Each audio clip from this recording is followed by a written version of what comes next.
man. Fish are friends, not food. Hey. Carbs are friends and food. Yeah, they are. Really good friends, yeah. Really good friends. I'll have to eat some. Yeah, I went... Pasta, potatoes, rice. It's all there it's all there for the taking. Yeah, I went to Carb's wedding, so... I was actually his best man. I was, Fuck's sake.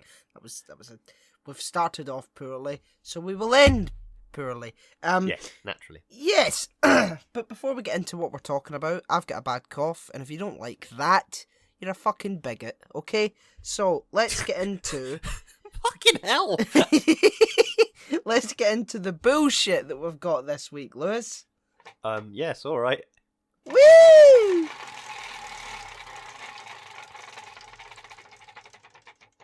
News dump. Yeah. News dump. That's an accurate summation of, I think, most of the news usually is bad news. So a news dump that feels strangely accurate, doesn't it? Yeah, it absolutely does. In case you don't know what a news dump is, Lewis and I couldn't really find anything too big to talk about in an actual segment this week. So what we've decided to do is to take a look at the news and just pick a couple of things and let's talk let's talk about it. Woo! Let's talk about it while we hear Danny slowly die. Yeah, I'm the picture of health, Lewis. Don't. Okay. Okay. First thing, welcome to Emma Raducanu's world. The poise and composure of Raducanu showed on the court was just as evident off it as she basked in her glory. That's the headline. What do you think that's about, Lewis? I think it might be about Emma Raducanu, who's just won the US Open and has not lost a single set of tennis. That is amazing, isn't it? It is utterly insane. Yeah, it's people always talk about. This is one of the great things that annoys me about people's attitudes towards women in sport. Is I think they said to Andy Murray something about, you'll be the first British person, or the first British player. First British. No, that was it. It was something like maybe you'll be the first person to win 2 Grand Slams in a row, or whatever it might have been. And he turns around and goes, well, I think Venus and Serena have won about 20 of them each. Yeah, exactly. They're so incredibly good at tennis. And so's this Emma, completely blanked on her surname, Raducanu. Raducanu, yeah. Yeah, who's incredibly, incredibly good at tennis. And it's just so lovely to see people be so good at things. It's yes. In a strange way, it makes me think, how far have we come as a species from living in caves?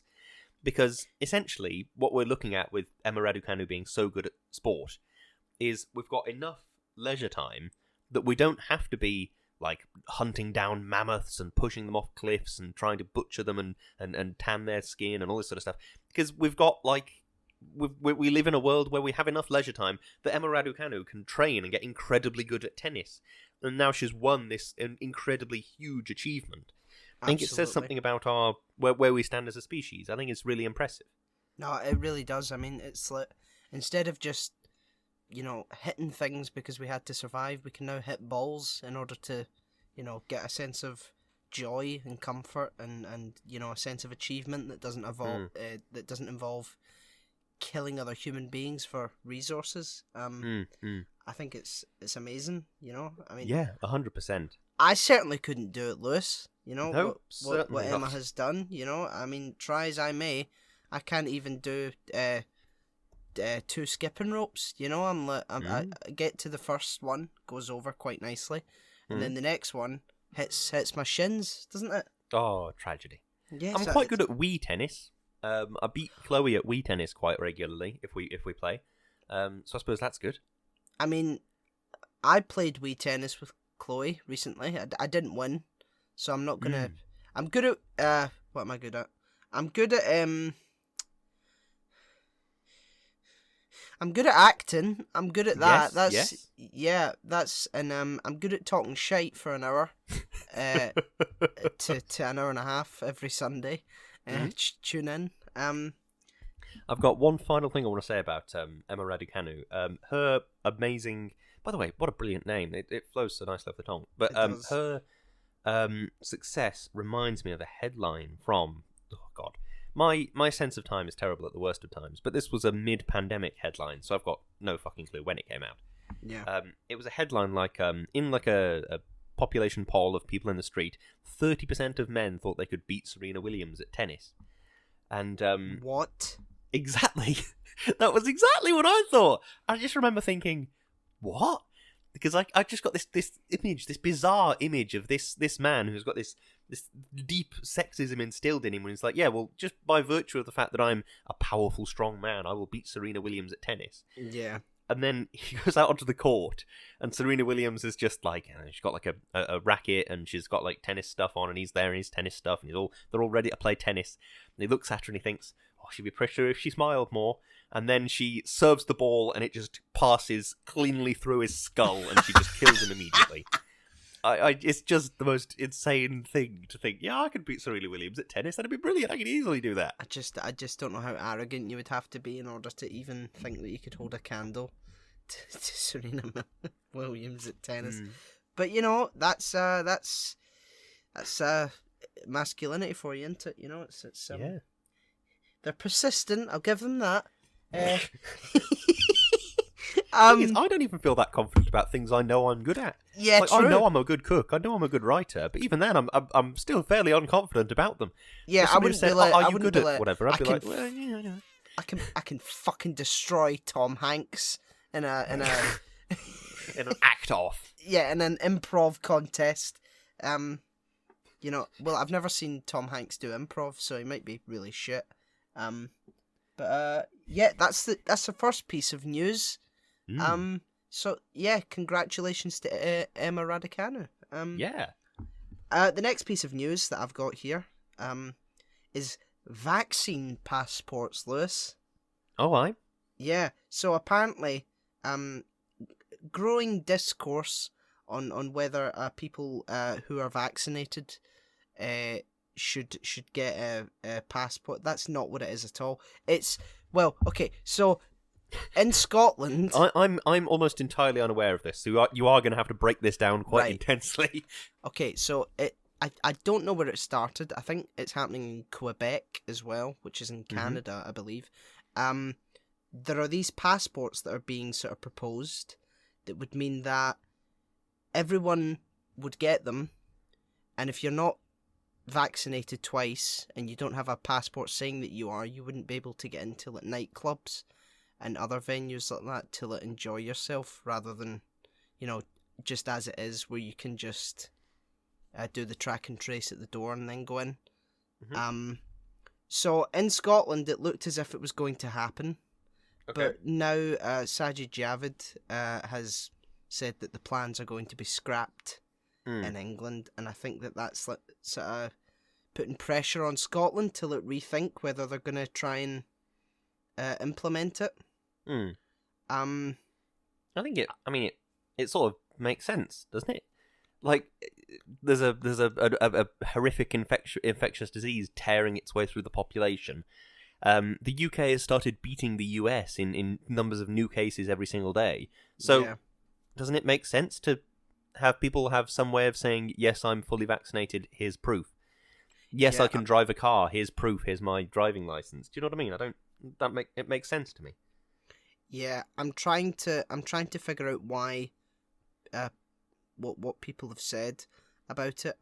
Someone called Maxime Bernier, leader of the PPC. What is that? This could be an absolute prick of a man.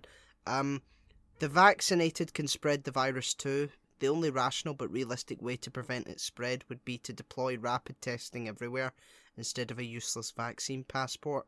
What governments want is to control us, not to control the spread of the virus. Bloody hell. This is that same insane we want a small government nonsense of, okay, you want a small government, but what do you want instead then? Because who's going to provide you clean drinking water? Who's going to provide a working sewage system, etc., etc., etc.? And then you ask these people this, and they say, well, we'll do that together as a community. Right, so this community group that's going to do all these things, how are you going to decide who does it? Well, I think we'll have probably some kind of election where we all just stand around and decide who's going to do it in the community. I see. So what you're saying is you want a locally organised group of people to run things for the good of the community, and that's different from a government. How? Yeah. It infuriates me to no end. He is right that vaccinated people can spread the virus. This is true, and he's also, well, he hasn't said it there, but aware of the fact that there is now a variant that has been evolved within the UK. So, yeah, I get it. It's perhaps not the most flawless system in the world, but it's better than nothing, surely. And the thing that The thing I find this compared to a lot when I have seen similar things online is the idea of having to show ID to vote in an election, which is something that I think they do in certain counties and states in the US. It's not common practice in the UK, or at least not when I voted anyway. I think, because you get sent your polling card, and then you take that, I think, and then they say, oh yeah, you are Lewis Brindley, go and vote for whatever you want. And then I go in and see it's Tory, UKIP, Lib Dems, and I go, oh fuck, that's the only people on the ballot. But yeah, the point I'm trying to make is that is a flawed system to have to present ID when you vote. Absolutely. Because it costs money to get an ID. Yeah. For example, I do not have a valid passport at the moment because there is no reason for me to have one, and it costs a lot of money to get a valid passport. And that's just not something I've been able to afford in recent time. I've got my driver's license, which doesn't ever go out of date, I think, or it does when I'm 60 or 70 or 80 or whatever the law is nowadays. But it does eventually go out of date, and I'll have to get it redone. But that'll be when I'm 70. Yeah. So the problem with saying everybody must have an ID to vote is that people who cannot afford to get their passport, cannot afford to get a driving license, cannot afford to get different sort of secure forms of identification, that excludes them from voting, which skews the vote in favour of people who are more affluent, which obviously presents its own set of problems. Yeah, absolutely. But if the vaccine passport is being provided free of charge to anybody that has their jab, I mean, it's in my wallet now. I've got them. I'm sure you've got one, Dan. I know you've had your jab. It's a little piece of cardboard, the size of a credit card or something, and it just says this is the vaccine that you've had. I've forgotten which one I've had. I think it's Pfizer or whatever. It says Pfizer, and then the person that gave it to me signed it and put the date, and then now I carry it with me everywhere. Yeah. So if I was tried to go into the pub and they said, "Have you got your vaccine card?" and I showed them that, and they said, "Yep, go in," that's completely fine. If that's a state-sponsored cost, I haven't got to pay anything extra, then I don't have a problem with that whatsoever. If they start imposing hoops you have to jump through to get a vaccine passport, then you start to question what the morals of it are and why people might be doing it. But at a purely surface level, I can't see any problems with that. Yeah, I mean, people are saying, well, if it doesn't stop the spread of the virus, then what's the point? Because if you have the vaccine and you're vaccinated, it reduces the symptoms, and it makes the symptoms a lot harder to be in full force. So if you haven't been vaccinated and you're among people that have, your symptoms are going to be worse, which means that the spread of contagion is going to be worse as well.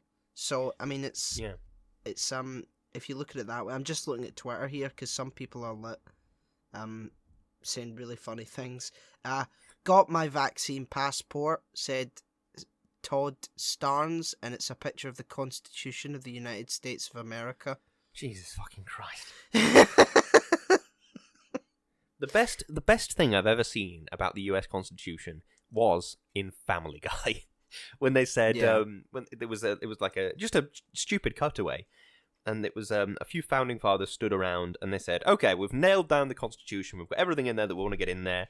Do you think that bit about the right to bear arms is? Do you think that's accurate? Do you think that's all right? Do you think people will understand it?" And one of the founding fathers goes, "Yes, completely. I think everybody will understand that every US citizen has the right to a bear arms on their wall. They have the right to kill a bear, take its arms, and stuff them and put them on the wall. Everybody should know that for all time." And okay, that's the joke, obviously, is, they've misunderstood the Constitution or whatever. But at the end of the day, it was written literally in the 1700s. So it's all very well to say that it's an important document, and it is an important document, but it was written in the 1700s. So much has changed since then. That's why there are amendments and changes and I can't get behind it. This idea of we must follow this document to the letter forever. Yeah. It's like, well, how would George Washington react if you showed him an iPhone? What would his reaction possibly be to that device? It's aliens. Well, yeah, exactly. So you can't rely on everything he says because we live in such a changed world now. Oh my god. Okay. Have you just started bleeding out of your eyes or something? I've just seen possibly the worst tweet ever. The vaccine passport is exactly like the Nazi yellow star. Oh, Jesus fucking Christ. If the Nazi yellow star means that the recipients had received life-saving medicine at no cost to themselves, and maybe with some free lottery tickets as a side bonus. Oh no, wait, no, it's fine. It's criticising that, I guess. I guess it's not doing a very good job of it. It's a very clunky way to... Yeah. Jesus. If you're trying to defend something, maybe don't compare it to... Christ. Why is it the Nazi yellow star? It's the Star of David, you fucking idiot. Well, it's not... the Nazi yellow star. What? That's weird. But, yeah, Twitter is an absolute hellhole. And Twitter is a hellhole. It should be avoided at all costs. I would say. Yeah, I find I only go on Twitter when I'm in the mood to get angry about something. Yeah, I'm kind of in a bad mood anyway, and then it's all right. Time to look at Piers Morgan's Twitter, and I look and I get angry about whatever stupid thing he said recently, and it's yep, that's better. I'm nice and angry now. I can go and smash up some cardboard boxes to fit them in the bin or whatever. Yeah, no, I mean, folks, the reason that these passports have been implemented is because governments are trying to encourage more people to get the vaccine, because getting the vaccine does decrease the symptoms of COVID, and once most people are vaccinated, it will be much harder for the virus to mutate and develop. So the longer the virus is here, the harder it is to fight against it. Yeah. So that's it. There's no more than that. If you get the vaccine, your symptoms will be massively reduced, and your system will be able to deal with it much better. And that means that we will have to deal with it for a lot less time. At the rate we're going, this is going to be the next thing until 2030, for Christ's sake. It's absurd. Absolutely. But in terms of news, I'm not really seeing anything else. Right, okay, here we go. I'm going to look at The Guardian, that well-known bastion of accurate, neutral political reporting. Yeah. Is there a new... I suppose The Independent is probably neutral. Emma Raducanu's good at tennis. The UK... Oh, have you heard about this? There's a hike in the national insurance tax. No, I haven't. Yes, national insurance tax is something that... It's if you're not aware, I think it's essentially very similar to the US social security system. I think because I pay my national insurance and my tax and all that, obviously, but you pay however much into your national insurance, and then when you retire, you get your national pension out of it. That's essentially the concept.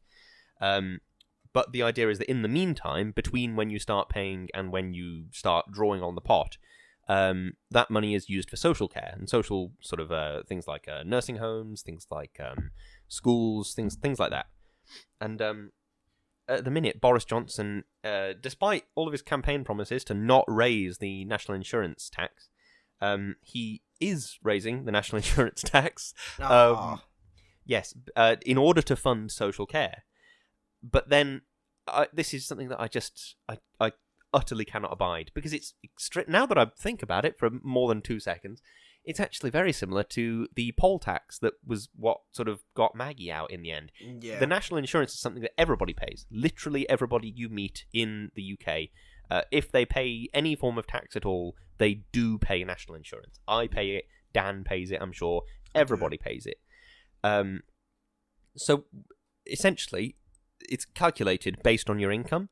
So I don't quite enjoy doing my taxes, but you put in all your different information about how much you've earned over the past year, what your taxable income is, and all the rest of it, or at least if you're self-employed you do, and then it spits out a number and says, okay, based on these calculations, the percentage of your income and whatever, you have to pay X amount national income, and you have to pay national insurance tax, and you have to pay X amount of income tax. And then I think, at least for me, it combines those into a big one number, and then I just pay it all at once because it's easier for me that way. But the national insurance is something everybody pays, and income tax is based on income. But what that means is that, essentially, what I'm trying to say is that Boris Johnson is trying to tax everybody at a similar rate, which is just not fair, because you can't tax everybody at a similar rate, because there's people like Richard Branson who has more money than God. It's like, well, maybe we should not do that. Maybe we should tax people tax that the can rich. that can absolutely demonstrably afford it, rather than people who are already living paycheck to paycheck. And like we were talking about, can't even afford ID to go and vote. So, but somehow they have to contribute the same amount as a rich person who can afford ID and votes all the time and jumps the country every 6 months to avoid the tax that they should be paying anyway. But yeah, I mean, I saw a sort of I saw a Tory slogan saying that oh shit, what was it? It was something really funny, because I think it was just after they announced that they were going to do this. Conservatives. Ugh. Got a blue heart emoji on their Twitter. Fucking pricks. Can you tell who I support? Wait. Where is it? Where is it? I can't find it, man. It was like a 3 promise sort of thing. It was like, we can promise low taxes. Oh, never mind. I can't remember what it was. It was something really funny though. Is it on Downing Street, maybe? Downing Street? Boris Johnson. I'm sorry, if I don't find it in the next 3 seconds, I'm just giving up. 1, 2. Right, yeah. Yeah. 3. No, I can't find it. Okay. But it was something really. It was like a 3-tier promise sort of thing, almost like in the Soviet vein of like peace, bread, land. It was like low taxes, low state intervention or something like that. And now before they've even fucking been re-elected, they've broken that promise. So hey, I know. It yep. Well, I'm looking forward, at the very least, to the glorious future that Brexit will be providing for me. I'm looking forward to what about like food shortages and shit because of Brexit? Yeah, I can't wait for xenophobic isolationism to set in. Oh, love it. You know, that's my bread and butter right there. But in terms of news, I think three pieces is quite a big dump. You know, that's a lot of bullshit. It's a lot of, so I think if you, unless you've got anything else, Lewis, I think we could probably. I certainly do not. Move on. Well, folks, in short, tennis is doing well. Get the vaccine, and yeah, don't trust the Tories. Wait. Yeah. If you like this format, let us know of us talking about the news. Because it's something we've never actually considered before. We've always tried to find something interesting relative to the show. But yeah, if you like us talking about the news, tell us. If you hate it, let us know. Either way. Yeah, let us know. But yeah, thanks so much, and we will see you next time. Yes. Okay, here we are at Finding Nemo. Where is he, Dan? Where is he? Oh, I found him. He's it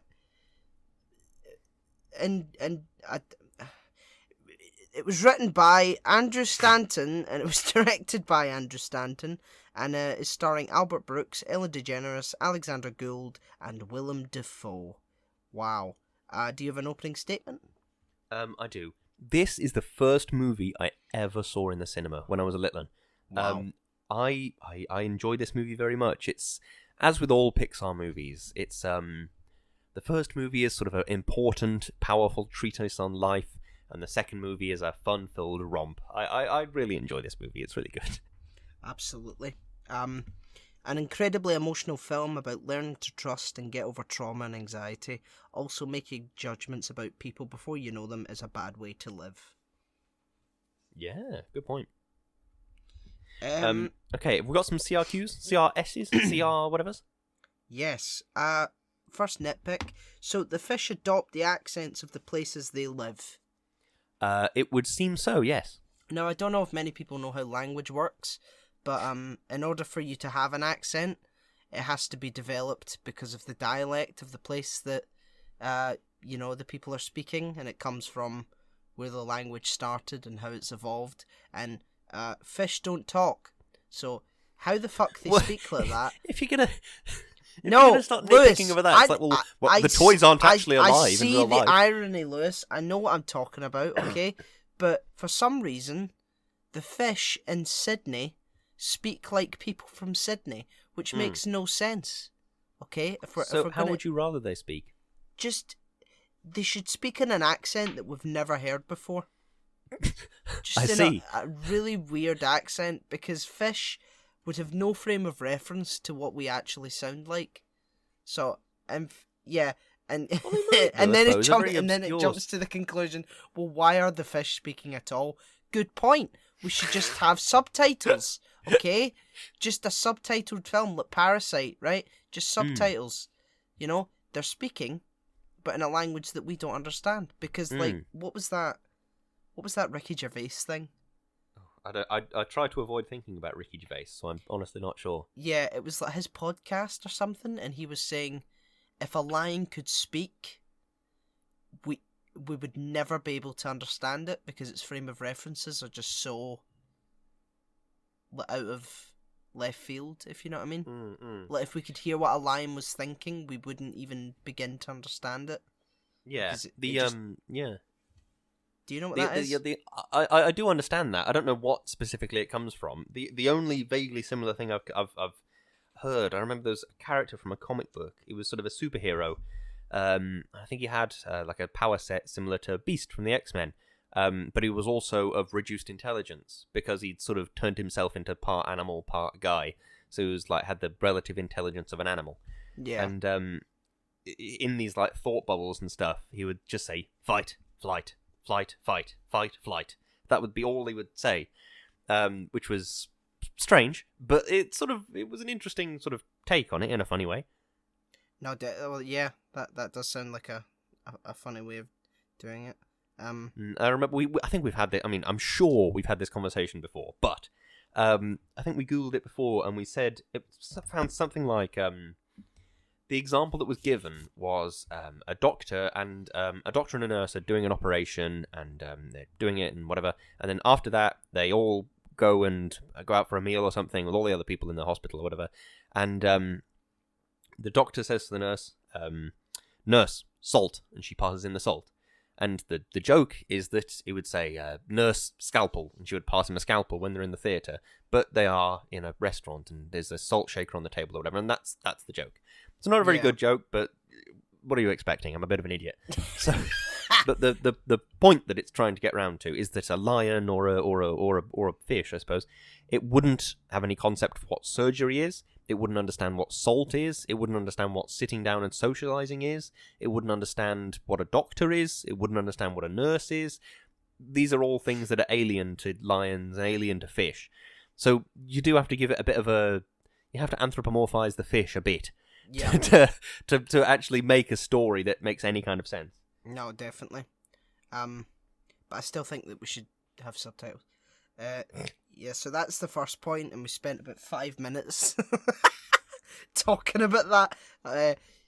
But go on, Lewis. Have you got something? I've got something. I've seen this online in Spits and Spots. It's likely that Nemo's dad is actually Nemo's mum as well.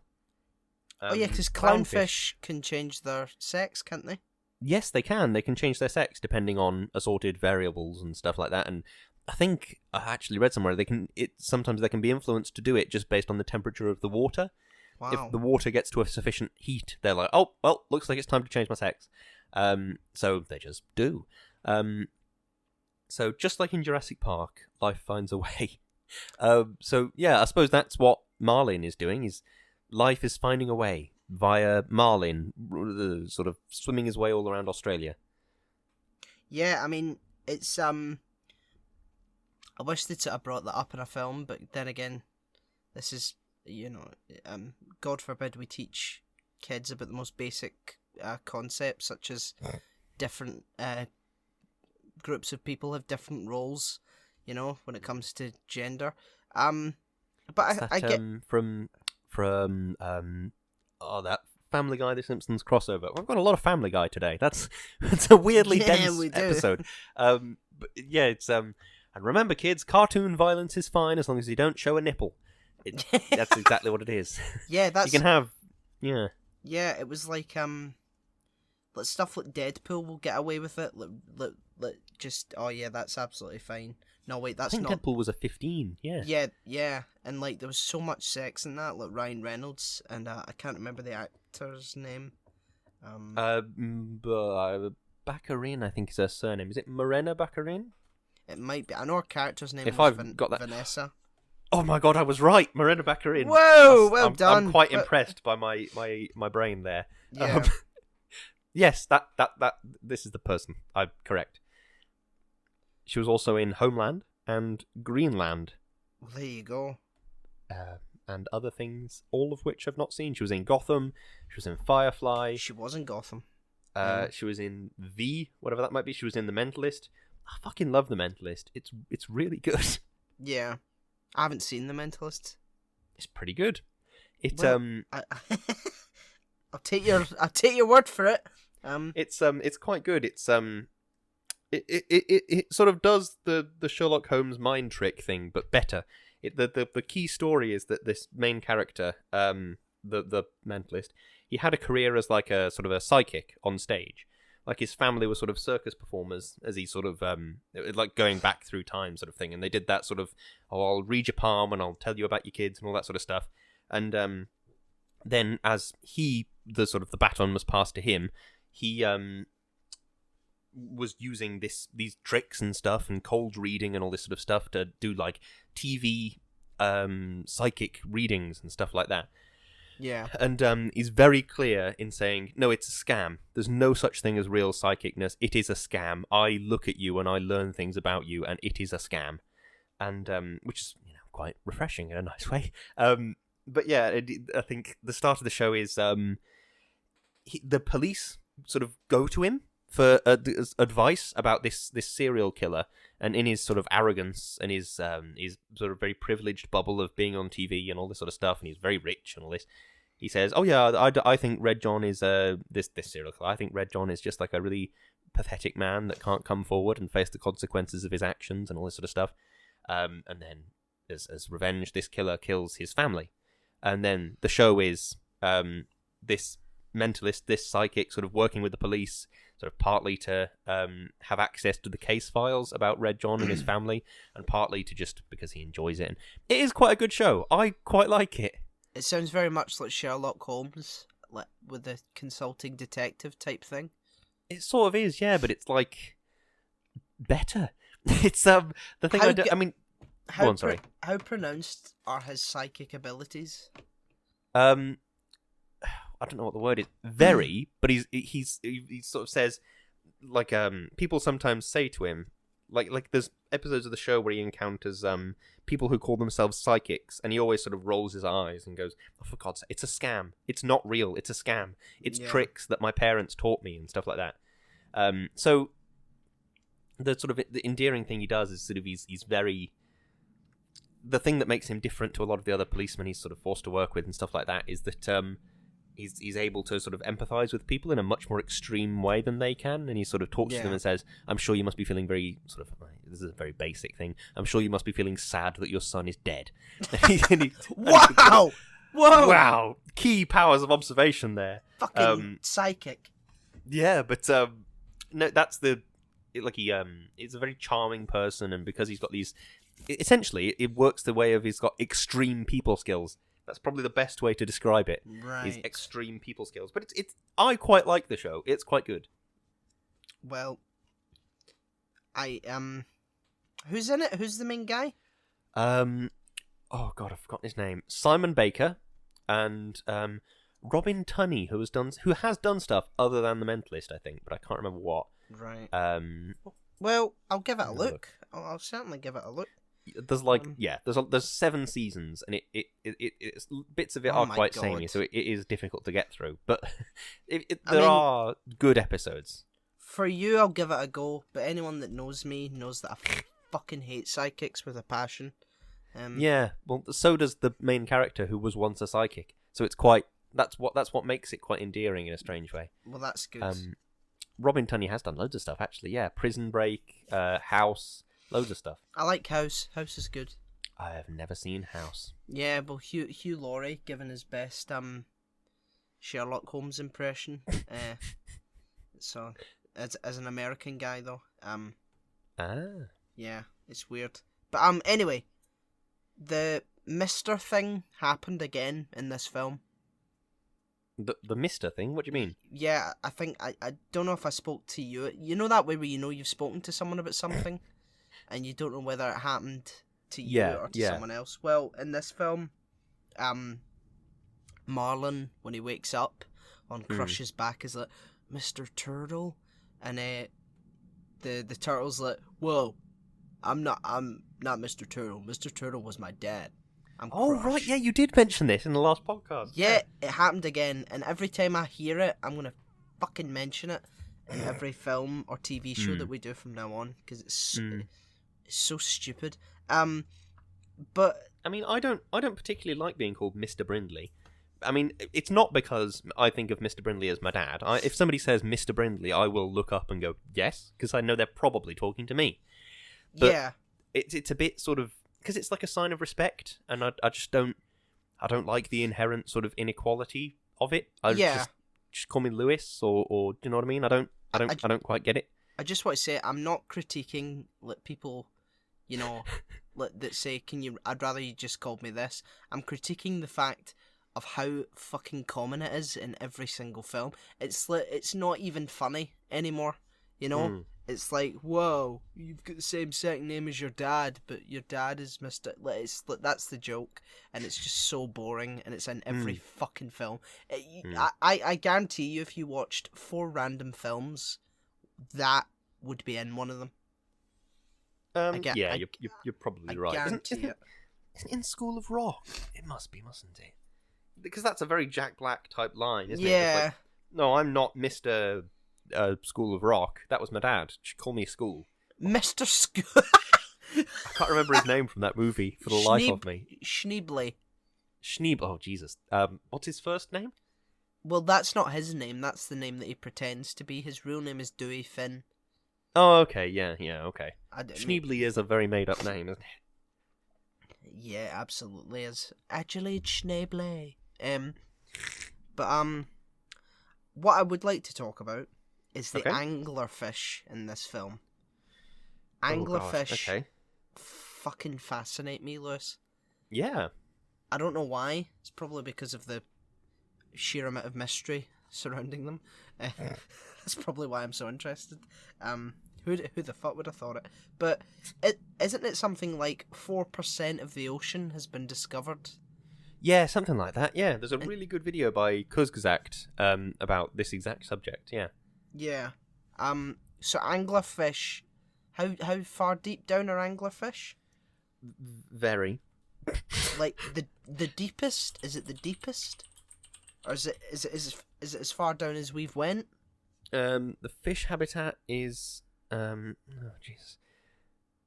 Come on, here we go. Right, the anglerfish is in the abyssopelagic region. So right, on your top, you've got fish, basically, all your normal fish, like jellyfish, turtles, dolphins, all the rest of it. Mm-hmm. And then below them, you've got squid, krill, crab. Below them, you've got viper fish, which look horrifying. And this means nothing to me. Why am I just saying this? Come on now. Oh, Jesus. It's a terrible picture of an anglerfish. Layers of the ocean. I want an infographic that'll explain this to me. Here we go. Anglerfish are in the abyssopelagic zone, and the abyssopelagic zone, which I think is also called the abyssal zone, is the lowest you go in the main ocean. There are trenches in the ocean, like the Mariana Trench and stuff like that, which is the Hadal zone, according to this this infographic from Berkeley University. Yeah, okay, that's all right then. So yeah, it's probably accurate. Wait, are you see your layers of the ocean thing? Are you looking at a sort of made up diagram made by kids? Is that because that's what I'm looking at? The top result when you search how far down are anglerfish is seafishpool.com. It's a diagram with a sun in the top left corner, a little brown smudge that says oceanic divisions, and it's supposed to be the coast, I suppose. And then there's also this other stuff that says where all the fish are, basically. 3,000 feet. Jeez, oh. Yeah. Yeah, anglerfish are horrifying. So, I mean, to think about it, they've evolved to have that little light on their head to be able to see in the ocean and stuff like that. And that's just so crazy because I love the idea of putting something in a specific scenario and they have to then adapt. If you know what I mean, the idea that just the cells have decided, yep, we need a light for this fucking place, man. It's too dark down here. That is just so amazing to me. It is amazing. You're right. Yeah, it's so cool. As I understand it, the anglerfish, the idea of the bioluminescent thing is less so that they can see and more so that it'll attract other things. Because the majority of life forms at that depth are bioluminescent. So any other predator or prey, because I think the anglerfish is like top of the food chain for that bit, so anything else will just approach any light source that it can find. If you dropped a torch into the ocean, they'll all swarm around it, because there's a probable chance that there will be fish or humans or something or a whale near that. So the idea of the light is just a bait and lure in other fish, and then they will sort of make their way towards it, and the anglerfish can strike and grab them, sort of thing, which is the stuff of nightmares. Yeah, very much so. What was the thing that killed Coral and the kids at the beginning? Oh god, I've got no idea. Is it what am I thinking of?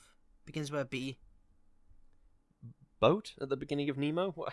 No, you know how at the beginning of the film and Marlin and Coral who are together, and then that fish attacks them. Ah, right. Okay, yeah. I've googled it now. What's it called? A barracuda attack. Barracuda. That's what it is. Yeah. Barracuda. What? Do you know what really weirds me out about this film? Why some fish are like essentialist in their behaviour, and other fish are individuals. If you get me, like the sharks. I'm not sure I do. The sharks that are supposed to be like, you know, sharks are like vicious and will kill what they need to kill. They have like internal struggles and things like that. The pelican Nigel that will just eat fish is like, oh sorry, fish gotta swim, birds gotta eat. But the anglerfish and the barracuda are just bad fish that eat mindless sort of killing machines. That's a really good point, because that's the reason that I think a lot of people think it's sort of ethically okay to eat fish is that fish aren't very intelligent. It's difficult to say, oh, this fish is suffering, because can a fish suffer? Are they intelligent enough to feel pain? Do you know what I mean? Yeah. So, you can sort of see when, an animal of sort of pet level intelligence, you can see when they're in pain. You can see when they're upset about something. Monica is a right pain in the arse when she's annoyed about something. And it'll be something stupid like, oh, these shoes are slightly in the wrong place. Okay, yeah. Monica, thanks. But can a fish be upset? Do you know what I mean? But when you consider this theoretical world that Finding Nemo is set in which the fish are of human-level intelligence, and every now and then a dolphin or a whale or a pelican or whatever will just dive into the water, scoop you up and eat you, and that's it. You can die at any moment. Yeah, definitely. That's kind of horrifying, that world. Yeah, I mean, Pixar has like a very sort of big knack for like things that we would consider non-conscious and giving them consciousness. You know, like whether it be Toy Story, whether it be Inside Out, whether it be Finding Nemo, what other stuff? Yeah, just things that you wouldn't like consider in creating very complex character-driven stories, out of it. Yeah. I just why are some fish that look scarier bad guys, but also the sharks are. Yeah, it's really sort of arbitrary about what fish behave like, how fish behave. That is a good point though, because that's when I was a kid. That's what always really scared me about the barracuda, obviously, but also the anglerfish, was that they're just dead behind the eyes. Yeah. There's no humanity. There's no soul behind them. They are just something that's there to eat, which is just really scary. Really I scary. remember thinking it was so scary when I was a kid. But even the seagulls aren't particularly intelligent. No, but true. They have a little bit of sort of life to them, and there's a mine, as they're looking down at something. So you know what I mean? It's Yeah. You make a very good point. It's strange that things are so strange in this world. It's weird. It is really weird. I also like to point out the amount of memorable villains in this film. Mm. Whether it be the barracuda, whether it be the anglerfish or Darla. Oh God, yeah. Even the divers when Nemo's taken really scared me when I was a kid. Yeah. Because it's like, I mean, because you completely get it from Nemo's point of view, this huge big thing, like bigger than anything that you've ever seen before, just has this huge big net that traps you and takes you away. That's so. It used to really scare me. I used to have to skip that scene more so than the anglerfish. We're introducing our kids to cosmic horror nice and early. Yeah, exactly. This thing that's bigger than anything you can ever imagine is just coming to swallow you whole. Oh my God, okay. Yeah. I mean, I wonder what other weird fish are down at the bottom of the ocean. Oh God, loads of weird fish. There's a lot of the time, like this is a lot of the information I'm getting on this is from this Kuzak video that I very much recommend going and watching, which I can't remember the name of, which is not helpful at all. But yeah, a lot of the fish at the deep down in the ocean are sort of they exist to sort of passively feed off of everything. Yeah. They're sort of very big and very flat, typically, so that anything that happens to just drift through the ocean, they can catch one or two skin cells off a whale or something. Yeah. That's died in the sea above and is sort of disintegrating as it rots, which is a gross thing to think about. But yeah, so that's what I imagine a lot of other fish are like down there. Is just very still, very much not doing anything. Yeah, I'm looking at some of the images just now. You've got the blobfish. Mm. Which is such a harsh name. Yeah, and it looks so weird. Yeah, but it only looks weird because it's been taken out of a high pressure environment, so it's all a weird shape. If you put it back in the ocean, it looks like a fish. I know, but what kind of fish? Oh, right. Blobfish swimming.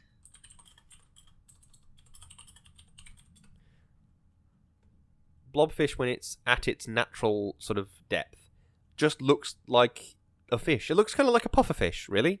Oh, so it does, yeah. Okay. Yeah, but then the actual when you think of the blobfish, why it looks like that is because it's been grabbed by a diver and then wrenched up 20,000 feet in very short time. So Yeah. It's just massively injured.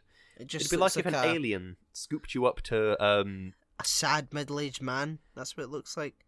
Yeah, but if an alien sort of scooped you up into space and named you Explodey, do you know what I mean? You don't explode in space, though, do you? No, Freezy. Freezy. Desiccated-y. Cold. Freeze-dried-y. Yeah. Cold boy. Ice boy.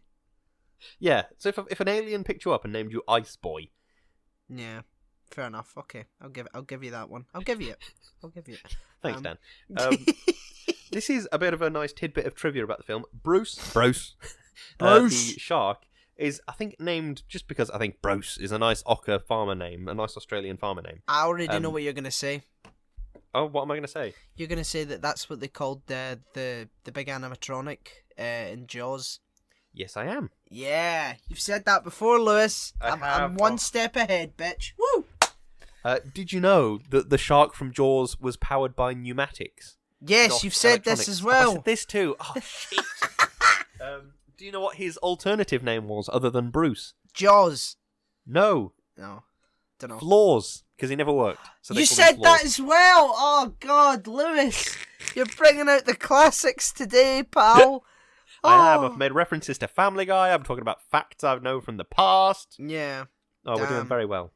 Shall I put in a wee topical query? Go on then. How much freedom can children be allowed to enjoy? Oh, goodness me. It's a good job that's not a big question. Obviously, that's very tough to say because it's striking a balance between allowing your kids to make choices for themselves and learn what it means to be free and learn that actions have consequences, but also you don't really want your kids to just get abducted by a bloke in a scuba suit with a big net. Yeah, Do you know what I mean? You have to find the middle ground. So the answer to the question is, I don't know. And a more complex answer would be, I suppose it's case by case. Each kid has a different set of things it understands and likes and hates. And there's that, I think it was David Mitchell on Would I Lie to You, is what I needed to be told as a kid wasn't don't put your hand on the stove or don't cross the road without looking. What I needed to be told was most days you probably won't die. So I think it's you need to sort of determine it by kids. When I was a kid, I was like a shy, terrified little child. So I sort of needed somebody to sort of put me on a bike and push me and go out there, do stuff. But there are other kids, I'm sure, that you have to sort of keep on a short leash and sort of say, no, do not run into the road, do X or Y. And it's difficult to say because, as with all people, all kids are a bit different, aren't they? Yeah, absolutely. I mean, as I was a kid, I was an obnoxious, loud, know-it-all. So, look at me now. I think that kids are severely underestimated in our society. I used to think, and to some degree still do because of my bias, I used to think that kids were really, really stupid. But like, they are so intelligent. It is like you can't even. It's actually impossible for me to grasp how intelligent children are. They pick up things so quickly. They learn a language before they can do anything with their life. Yeah. It's like their brain is at a rate where they have to learn so much so fast. They learn how to almost inadvertently how to manipulate adults as well when it comes to for example, when parents put out stuff to eat for kids.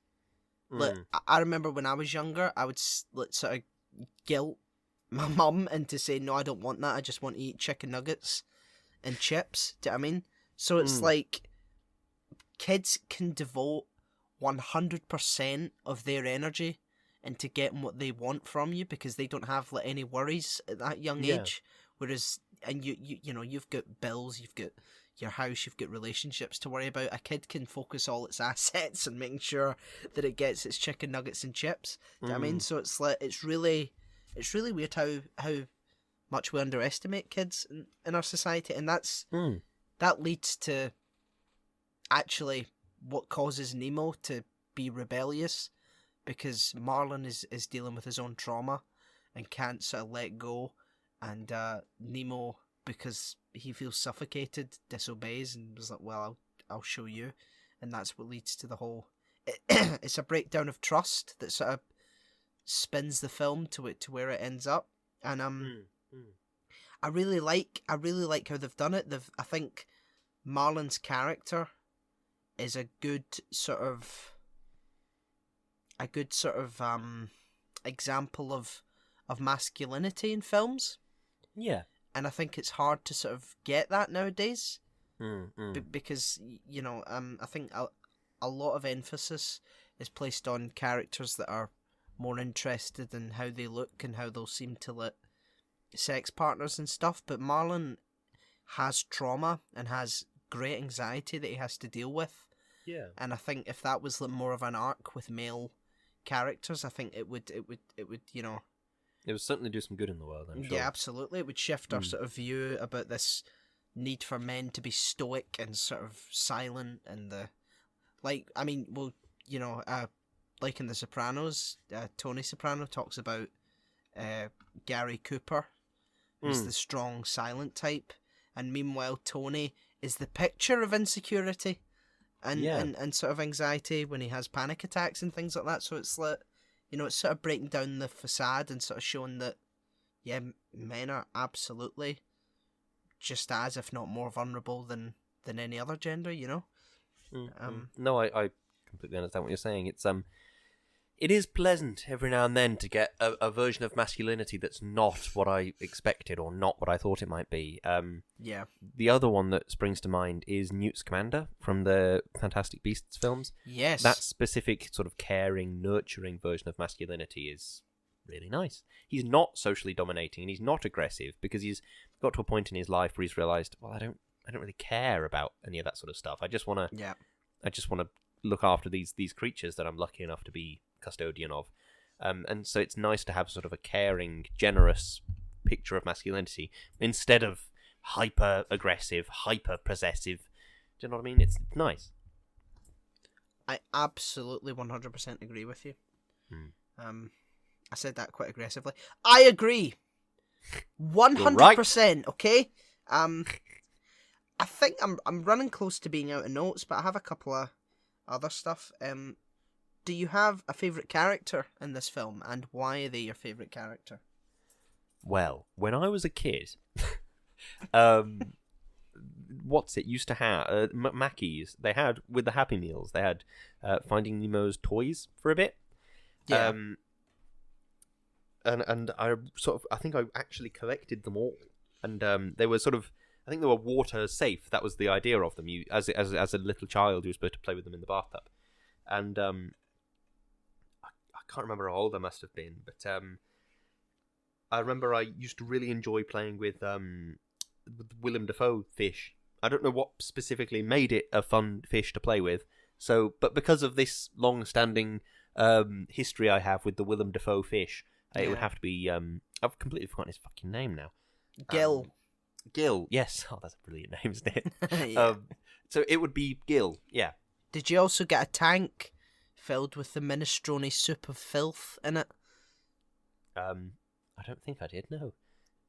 No. Oh, that would have complete. You could have got the entire tank, and you could. Do you know what you could have done? You could have got every real fish in that film and put it in a tank together and see how they would have behaved.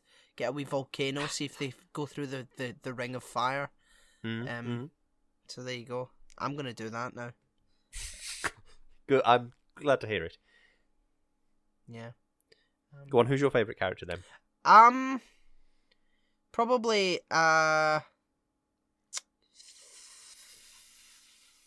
Jacques.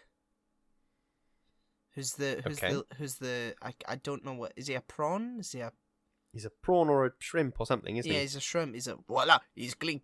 I love when the French accent is so disgustingly stereotyped in film. Oui, oui, monsieur. Yeah. Bonjour. He hasn't been decontaminated yet. Jacques, oui, clean him. Oh la mer. Oh, voila, he's clean. I do enjoy that. Yeah, it's very good. Yeah. I think I might be out of notes actually, Cocker. Have you got any bits and bobs left? Favourite scene? Go on. Can I have a favourite moment instead of a favourite scene? Of course you can. When they all land in the ocean in their bags, and then they're all sat there floating, and they look at each other and go, "What now?"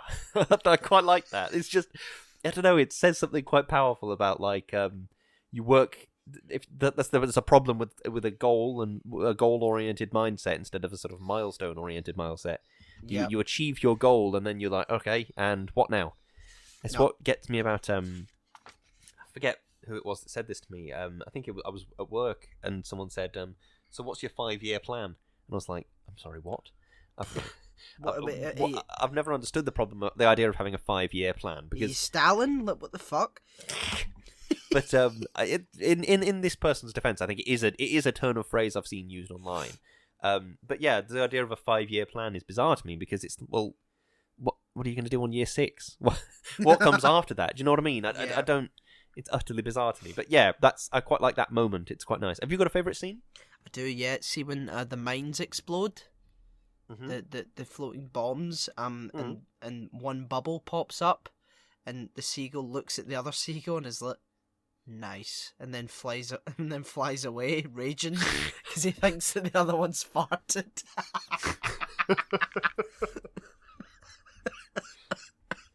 Oh God, I love Yeah. I love Finding Nemo. I love Australian accents. This Yeah. is something that I find is a generally people don't agree with me quite so much. People are very neutral in the Australian accents, but I quite like them. They're quite nice. Okay, well, last question then, relating to the Australian accent. What's your favourite thing to say in an Australian accent? Chakayui, which means like as in pull a U-turn when you're driving. Amazing. Go down the road and Chakayui and come back the way you went. I don't know, it's quite nice. What about you? My favourite is saying Waterbury. Water? That's good. There's plenty of room for activities. Oh no, I'm really thirsty. I better. Where's my water bottle? I better take a swig of my water bottle. Fuck's sake. Any Australian listeners have fucked off by now. But yeah, I think I might be out of notes now. Yes, I think we're definitely out of notes, Dan. Let's be completely honest. I think. Maybe. Do you have a closing statement? I do.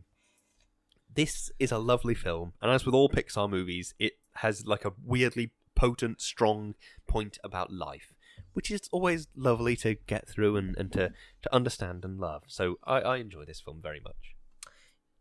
Excellent. Why are so many Pixar films so damn good? I'm not crying, you're crying. There you go. Well, that was Finding Nemo. We did find him. He was behind the couch, a little blighter. He was in Australia. Yeah, he was in Australia. Look what they swim from America to Australia in an hour an hour and 43 minutes. Oh yeah. Yeah, well, I'm assuming point, because yeah. why would Marlon why would Marlon and Nemo have American accents if they don't come from America, as we've already established? Which makes me question why Jacques has a French accent. Did he move from France? Yeah, maybe, or maybe he's a Longestine, and it's like some kind of a component of his. I don't know. Yeah, he must have moved from France. Maybe he's French Canadian. Maybe. Oh, maybe that's a good one. Yeah. Yeah. Who knows? But that wouldn't explain why he was in Australia. True. Yeah. But anyway, let's live our lives now. Should we do some shilling? Yeah, go on then. Okay. We all have Linktrees. I'm going to say this as fast as I can, right, Lewis? Okay. Lewis's Linktree is linktr.ee/Lewis_Brindley. Mine's is /O'Hiram, and the podcast is /Shouting Into the Void. There you will find our socials, our Facebook, our Instagram, our YouTube. Go give us a like and a subscribe and a follow and see what you like. We have a PayPal donate button, so anything you can spare, anything at all, would be greatly, greatly appreciated. We also have Patreon, and we want to take the opportunity, as we do every week, to thank our wonderful, wonderful patrons. Chloe. Thank you. Darius. Thank you. Peter. Thank you. Aditya. Thank you. Natalie. Thank you. Doogie. Thank you. Thank you, one and all. You make this show entirely possible. You keep the lights on at Void Towers, and we love you, every single bit, just as much as Marlon loves Nemo, but not in a weird sort of paternal way, because you pay our wages. And, so we will, keep making content as long as you, keep paying us. Keep paying us. We also have merch on Teespring and Redbubble, where we sell tote bags, jumpers, stickers, mugs, socks, all sorts of shit. Go get yourself something nice. Go get your gran something. When was the last time you called her, eh? Eh? You piece of shit. And last I called my granddad last night, actually. Say that again? I called my granddad last night, so I'm doing quite well. Well, there you go. And right, don't show off, Lewis. And last but not least, we are partnered with an amazing company called Number 12 Crochet Avenue. And Lewis is going to say some wonderful things about them, probably really slow, just despite me, and all of which are true. Number 12 Crochet Avenue is a wonderful company run by my wonderful wife, in which she crochets, and she's very, very good at it. And if you'd like to keep up to date with everything that they're doing with their time, you can go to Number 12 Crochet Avenue on Instagram, and you can see what they're up to, and you can bless your Instagram feed with some amazing content. Thank you very much. You're welcome. Thank you so much for listening to our podcast. But Yeah. before we even think about leaving you, we have some one decision to make for next week's episode, don't we, Lewis? do. So let's spin the wheel. Whoa.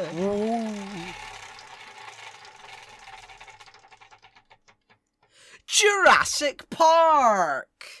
Ooh.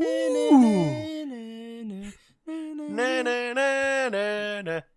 For anyone that listens to this podcast, like, religiously, I bet you're now wondering, wait a minute, why is it they say some numbers some weeks and don't bother saying anything the next week? It's because the way we choose our podcasts are incredibly arbitrary and we've yet to work out a system for it. So, you've managed to peek behind the curtain tonight, dear listener, if you're there. Don't tell anyone. Hello? Are you there? But yeah, so Jurassic Park's good, and it's a classic. It's got Sam Neill in it. Yeah, Sam Neill, who's actually, I was going to say New Zealandish. That's I don't think that's the right word. But yeah, speaking of Australia, as much as we have been, he's from New Zealand, yeah. Yeah, true. That is true. So yeah, look forward to that, and we will see you, hear you, smell you, attack you with a barracuda next time. We'll put you in a plastic bag and throw you in the ocean. That sound good? Fishy! Why? What? Why are you sleeping? Are you stupid? Like, I mean, jeez. I take everything I said about kids back, Lewis, okay? This girl is rude. Thank you very much for listening to our podcast. Danny's going to have a rant now. Goodbye. Fuck's sake! Fucking dollar!